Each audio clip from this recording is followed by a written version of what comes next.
दोस्तों, क्या आपको पता है कि G20 की पहली लीडर समिट कब और कहां पर आयोजित की गई थी? अगर आपको पता है तो इसका जवाब आप कमेंट सेक्शन में बताएं, और अगर नहीं पता तो आप इसका जवाब इस वीडियो में पाएं। तो आइए फिर शुरू कर लेते हैं। दोस्तों, 1990s के अंदर एशिया में एक ऐसा फाइनेंशियल क्राइसिस आया जिसके लिए एक ऐसे फोरम की आवश्यकता समझी गई जो इन सारे फाइनेंशियल क्राइसिस से निपटेगा। और दोस्तों, यहीं से आइडिया आया G20 का, जिसमें दुनिया के 20 सबसे अमीर देश आते हैं। और दोस्तों, इन 20 देशों में यूरोपियन यूनियन के अलावा और 19 दूसरे देश आते हैं। दोस्तों, G20 पहले सिर्फ फाइनेंशियल क्राइसिस से निपटने के लिए बनाया गया था, इसीलिए इसमें इन 20 देशों के फाइनेंस मिनिस्टर्स और बैंक के गवर्नर्स आते थे।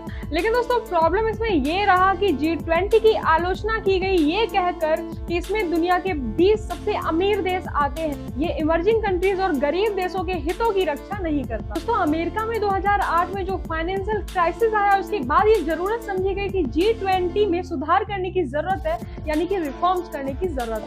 और इसीलिए दोस्तों 2008 से G20 की एनुअल लीडर समिट स्टार्ट की गई, जिसमें इन 20 देशों के प्रधानमंत्री और राष्ट्रपति पार्टिसिपेट करते हैं। दोस्तों, पहली लीडर समिट 2008 में वाशिंगटन डीसी में आयोजित की गई थी। तो वाशिंगटन डीसी के बाद 2009 में लंदन में जब दूसरी समिट आयोजित हो रही थी तो कुछ प्रदर्शनकारियों ने बहुत ही हिंसक प्रोटेस्ट किए, और इसमें हुआ ये दोस्तों कि पुलिस कर्मियों और प्रदर्शनकारियों के बीच एक झड़प देखने को मिली। दोस्तों, ये प्रदर्शनकारी G20 के डिसीजन मेकिंग पर सवाल खड़े कर रहे थे। ये आरोप भी लगा रहे थे कि G20 बड़े बड़े फाइनेंशियल इंस्टीट्यूशंस को फायदा पहुंचाने का प्रयास कर रहा है और उनके लिए दलाली कर रहा है।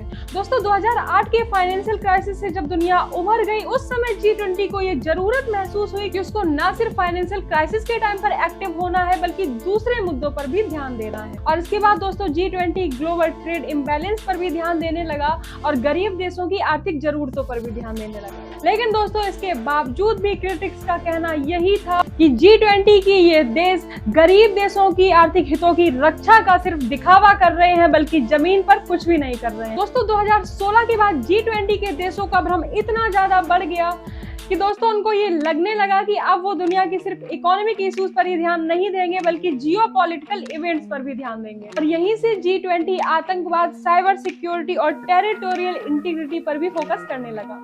लेकिन दोस्तों, फिर से वही बात हो गई और क्रिटिक्स का अभी भी यही कहना था कि G20 के देश भले ही जियोपॉलिटिकल टेंशंस की बात कर रहे हैं, लेकिन रियलिटी में वो आपस में ही लड़े जा रहे हैं। दोस्तों, 2020 में G20 के सामने एक बहुत ही बड़ा चैलेंज आया, जहां पर कोविड-19 ने दुनिया को हिट किया। इसमें दोस्तों कुछ एक्सपर्ट्स का कहना है कि G20 के देशों के प्रयासों की वजह से ही दुनिया भर में वैक्सीन की सप्लाई कोऑर्डिनेटेड वे में हो पाई और दुनिया इनसे सामना कर पाई। दोस्तों, ये तो हो गई एक्सपर्ट्स की बात, लेकिन क्रिटिक्स का फिर से यही कहना कि पैंडेमिक के दौरान G20 के देशों में कोऑर्डिनेशन नहीं था, अलग अलग देश अलग अलग बातें बोल रहे थे, और जिसकी वजह से गरीब देशों में मेडिकल इक्विपमेंट्स और वैक्सीन की सप्लाई पर्याप्त मात्रा में नहीं की जा सकी। दोस्तों, G20 के देश आपस में कोऑर्डिनेशन की बात करते हैं, लेकिन अब मैं आपको 3 ऐसे एग्जांपल्स दूंगी जो ये दिखाएंगे कि इनके बीच कितने ज्यादा डिसएग्रीमेंट्स हैं। पहला एग्जांपल, अमेरिका और चाइना के बीच ट्रेड वॉर।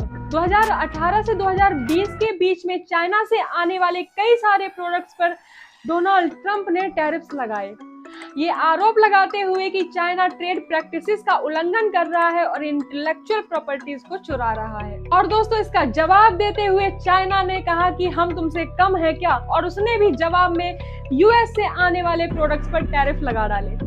दोस्तों, वो कहते हैं ना कि एक मछली पूरे तालाब को गंदा कर देती है, और इन 2 देशों के वॉर की वजह से पूरे दुनिया में सप्लाई चेन में दिक्कत देखने को मिली। तो यहाँ पर बात कर लेते हैं दोस्तों दूसरे एग्जांपल की, यानी कि रसिया और यूक्रेन कॉन्फ्लिक्ट की। दोस्तों, एक तरफ तो रसिया और अमेरिका दोनों ही G20 का हिस्सा है, वहीं दूसरी तरफ अमेरिका और यूरोपियन देश यूक्रेन को नाटो का हिस्सा बनाना चाहते हैं, जिससे कि रसिया को काउंटर किया जा सके। और यहाँ पर दोस्तों रसिया भी चाइना की तरफ पलटवार करता है और यूक्रेन पर आक्रमण कर देता है।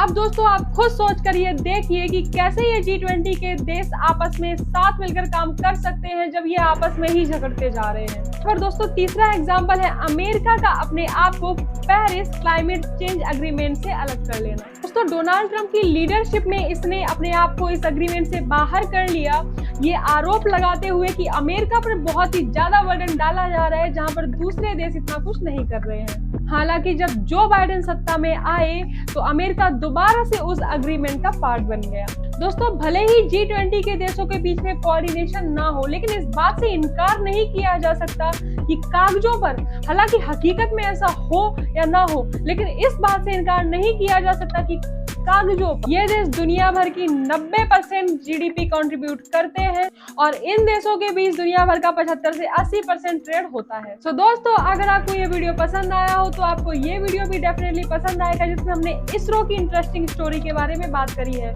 तो प्लीज जाइए और इस वीडियो को देखिए। Thank you so much.